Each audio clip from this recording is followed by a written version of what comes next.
السلام علیکم ورحمۃ اللہ وبرکاتہ۔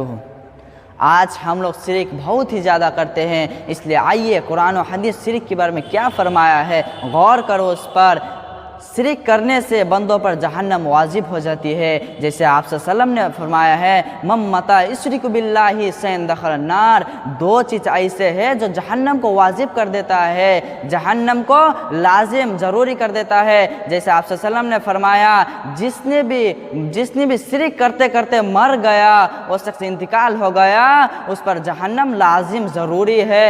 اور اللہ تعالیٰ کا اسی طرح ارشاد ہے انہ من یشرک باللہ فقد حرم اللہ علیہ الجنۃ ومأواہ النار وما للظالمین من انصار۔